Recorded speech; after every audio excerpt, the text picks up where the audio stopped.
tayong magiging tarakli.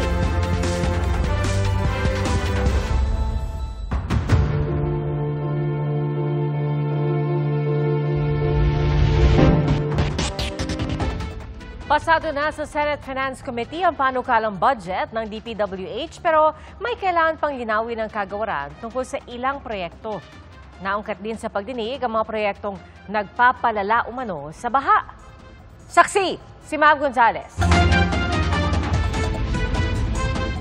Mahigit 700 proyektong gustong papondohan ulit ng Department of Public Works and Highways o DPWH sa 2026 kahit napondohan na ngayong 2025 ang napansin sa budget ng kagawaran. Paliwanag dito ni DPWH Secretary Vince Dizon, nagmukha lang umuulit ang mga ito dahil generic ang pangalan ng mga proyekto. Halos 800 na raw ang na-validate ng DPWH at natuklasang itinutuloy pa. Pinababa po namin ang mga proyektong to based on geo-tag locations and pina-validate po natin kung ito bang mga proyektong to ay completed na ba. Kukuhanan po ng litrato, no, ng dated at tagged photos para makita po na unang-una sa sarili nating mata makikita natin na hindi pa tapos yung proyekto, no, at merong continuation. Kaya pinalitan na raw nila ang pangalan ng mga proyekto para lagyan ng technical description. Nakalagay na rin kung continuation ito o completion ng isang proyekto. Lampas 11 billion pesos ang halaga ng na-validate na ng DPWH pero may halos 3 bilyong piso pang hindi na-check dahil kinulang na raw sa oras ang DPWH. Meron ba kayong nakitang talagang doble, nag-repeat siya based on your analysis? Mr. Chairman, let me find out now. Yung talagang doble. Dito po sa 798, wala pong nakita. Lahat yun po ay na-validate given the submissions. Dun sa remaining 148, hindi po natin alam. So, that's why, Mr. Chairman, ako po, no, I will put it on the record. If the committee will not grant us any more time, please feel free po to just remove that. Binigyan ni Senate Finance Committee Chairman Senador Win Gatchalian ng hanggang Biyernes ang DPWH para subukan pang i-validate ang ibang proyekto. Inaprubahan na ng komite ang proposed budget ng DPWH para sa 2026 at isusumite na sa plenaryo kapag naibigay na ng kagawaran ang mga hinihinging dokumento ng Senado. Sa gitna ng mga kontrobersyang kinakaharap ng DPWH dahil sa flood control projects, isiniwalat ng Department of Environment and Natural Resources o DENR ang mga maanumalya o manong proyekto na nakita nila sa pamamagitan ng satellite imagery. Isa rito ang isang flood control project sa Laguna de Bay na sa halip na kontrolin ng pagbaha ay lalo pa raw itong pinalalala. Lumabas na hindi pala ito flood control project kundi isang reclamation project. This is a flood control project within Laguna de Bay, but if you look at the satellite images, they are actually reclamation projects within the lake, right along C6.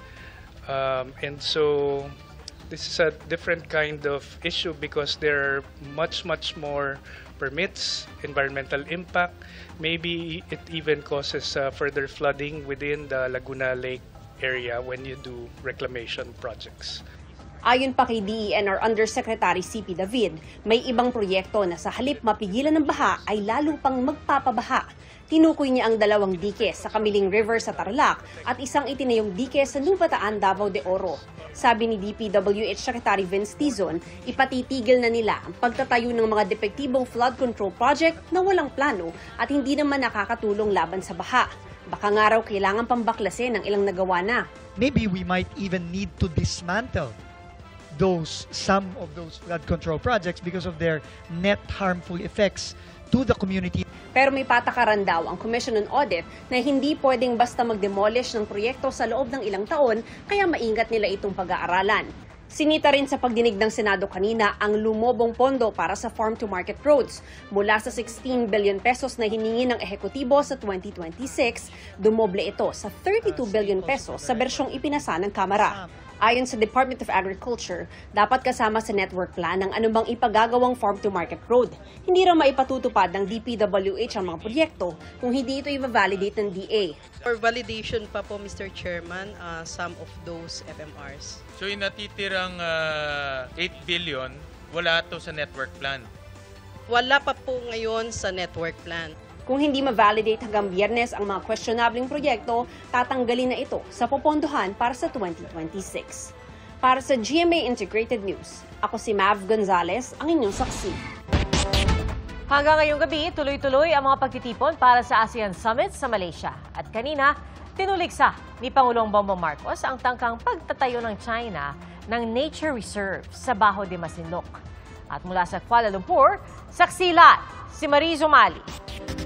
Mariz? Pia, sa mga sandaling ito ay nasa gala dinner na ang mga ASEAN leaders, kabilang na si Pangulong Bongbong Marcos at kasama niya roon ang kanyang may bahay na si First Lady Liza Araneta Marcos. Ang dinner ay hinost ng ASEAN Chairman at Malaysian Prime Minister na si Anwar bin Ibrahim at kanyang may bahay. Bago nito ay dumalo pa si Pangulong Bongbong Marcos sa bilateral meeting kasama ang Vietnam na sinundan naman ng pagdalo niya sa 15th ASEAN United Nations Summit.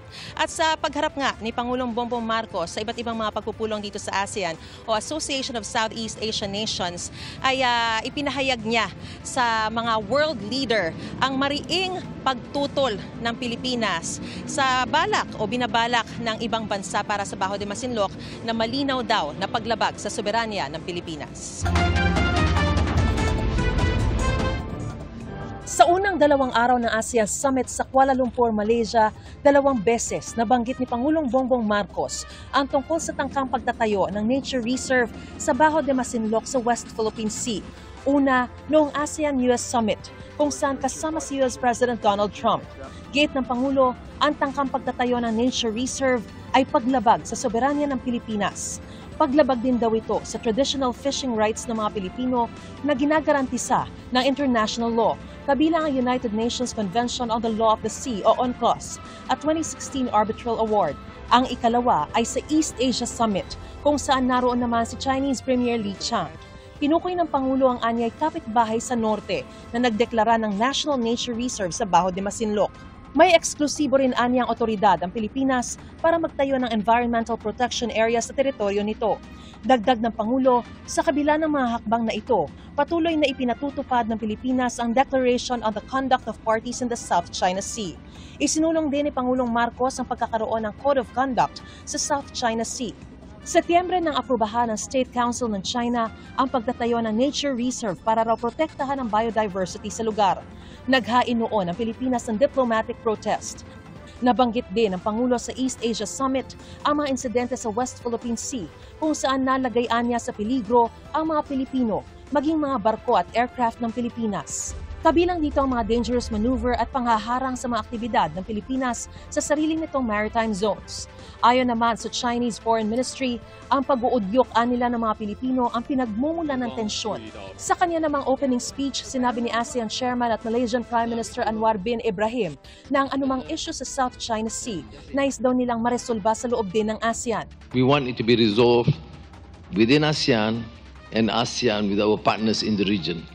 Because the moment is seen to be imposed and dictated by outside forces, things becomes more problematic and tense. As far as we're concerned, things are still under control. Sa photo opportunity ng mga ASEAN leaders sa ASEAN-Japan Summit, kapansin-pansing wala ang Pangulo. Wala po ang Pangulo sa photo ops, pero umatin po siya sa summit. Nagkataon lang po nung sila ay nagkaroon ng photo ops, ang Pangulo ay nasa extended bilateral meeting pa with UN. Sa gitna ng ASEAN Summit, inanunsyo rin ng Malacanang ang price freeze sa lahat ng pangunahing bilihin hanggang matapos ang taon. Kumpirmado na rin si NBI Assistant Director Lito Magno ang bagong officer in charge ng ahensya, kapalit ng nagbitiw ng NBI Director na si Jaime Santiago. Pia, bukas ay formal na magtatapos ang 47th ASEAN Summit and related summits at dito rin gaganapin ang handover of the ASEAN Chairmanship para sa Pilipinas. At yan ang pinakasariwang balita live mula rito sa Kuala Lumpur, Malaysia. Para sa GMA Integrated News, ako si Mariz Umali ang inyong saksi.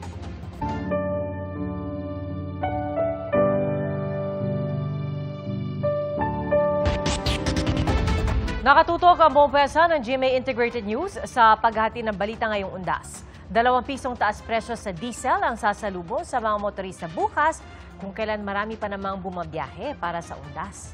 At biyaheng probinsya na rin ang maraming pasahero sa mga bus terminal at pantalan. Saksi si Darlene Kai. Uuwi sana sa Sorsogon sa Huwebes si Roger pero wala na siyang mabiling ticket kaya magcha-chance passenger na lang siya. Nagpa-reserve ako ngayon wala So, full na Wala nang 1 linggo bago mag-undas, fully booked na ang mga biyaheng pasursogon sa Parañaque Integrated Terminal Exchange o PTEX. Ganoon din ang mga biyahe ng ilang bus pa Legazpi at Pio Duran sa Albay, pati ang Pairiga Camarines Sur. Karamihan sa mahigit 2 milyong pasahero na daragsa rito, inaasahang babiyahe sa Huwebes at Biyernes. Pero dahil simula na ng 1 linggong wellness break ng mga paaralan, i-spread out yung mga pasahero natin, hindi magkakaroon ng congestion at hindi magkakaroon ng pagsisikip. madaragdagan din daw ang mga biyahe sa mga susunod na araw. Nakakuha tayo ng commitment sa kanila na magbibigay ng mga additional buses. And also, nakakuha rin tayo ng commitment sa DOTR at LTFRB na mag-i-issue sila ng mga special permits. Ang Land Transportation Office o LTO nag-ikot sa mga bus terminal sa Cubao. Sinilip nila kung may fire extinguisher at early warning device ang mga bus. Sinuri rin ang mga gulong. Dumudulas pagka mga walang thread, dinadaan nila sa kapal. Wala sa kapal yan nasa thread.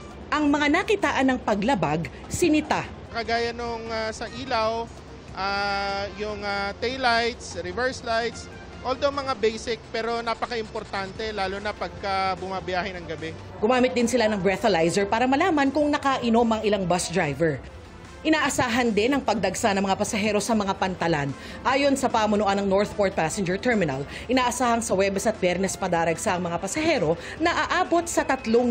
Sa mga hindi pa po nakakabook ng ticket, mas makabubuti po kung mag-book na sila online sa mga website ng shipping line para dire-diretso na po pagpasok nila ng terminal. Kanina, ininspeksyon ni DOTR Acting Secretary Giovanni Lopez at Philippine Ports Authority General Manager J. Santiago ang Batangas Port.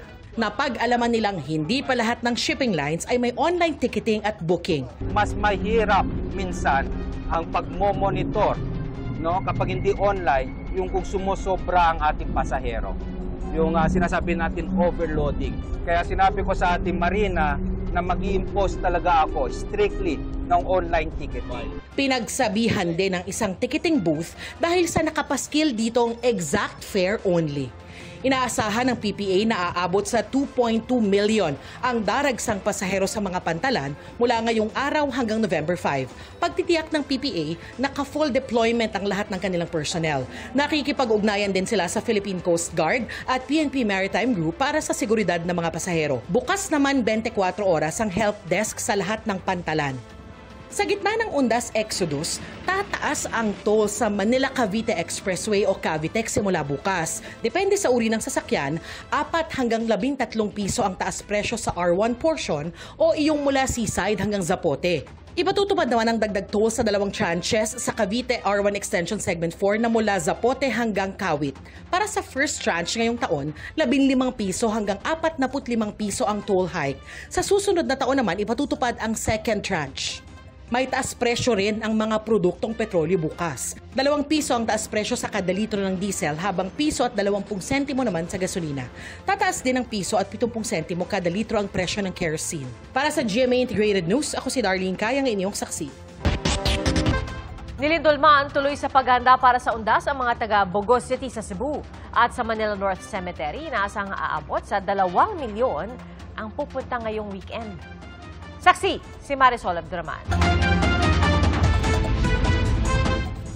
Sinulit ng ilang pamilya ang huling araw ng paglilinis sa Manila North Cemetery bago ang undas. May mga nag-ayos ng ilaw at nagpintura. Marami rin ang nag-alay ng bulaklak. Taon-taon po, 27 po kami pupunta. Nagpipintura na rin. Nagkakaedad na kami. Kailangan po medyo hindi na masyadong crowded para medyo malayo po kami sa marami pong sakit. Ayon sa Manila North Cemetery, umabot sa 50,000 ang mga dumalaw sa sementeryo kahapon. Nagulat kami 8 days, 9 days pa before November 1, dumalaw na sila. Inaasahan ng pamunuan ng sementeryo na aabot sa 2 milyon ang bibisita sa November 1 at 2, lalo't tatapat ang undas sa weekend. Bukod sa mga tauhan ng lokal na pamahalaan at mga pulis, bantay sarado rin ng mga CCTV camera ang sementeryo na round-the-clock minomonitor para makita ang sitwasyon sa loob at labas ng sementeryo. Simula October 31, magde-deploy ng drone camera. Bukod pa yan sa 64 na CCTV ng sementeryo, magkakaroon din ng live streaming. Simula October 29 hanggang November 2, bukas mula alas 5 ng umaga hanggang alas 9 ng gabi ang Manila North Cemetery. Bawal mag-overnight. Bawal na rin pumasok sa sementeryo ang anumang uri ng sasakyan. Sa Bugo City sa Cebu, naniyanig ng magnitude 6.9 na lindol noong September 30. Hindi nakaligtas sa pinsala maging himlayan ng mga patay. Sa Corazon Cemetery, halos lahat ng libingan nagtamo ng pinsala. Kanya-kanyang kumpuni sa mga puntod ang mga kaanak ng mga yumao. Dito rin inilibing ang karamihan sa mga nasawi sa lindol. Tuluyan namang naglaho at nahulog sa dagat ang ilang puntod sa Zamboanga City dahil bumigay ang bahagi ng sementeryo matapos masira ang seawall. Ayon sa barangay, na-report na nila ito sa City Engineer's Office pero hindi pa rin ito na isa sa ayos. Sinabi naman ng Zamboanga City Engineer na inspeksyon na nila ang pinsala at tukoy na kung gaano kalaki ang kakailanganing pondo. Para sa GMA Integrated News, ako si Marisol Abduraman, ang inyong saksi. Mga kapuso, maging una sa saksi. Mag-subscribe sa GMA Integrated News sa YouTube para sa iba't ibang balita.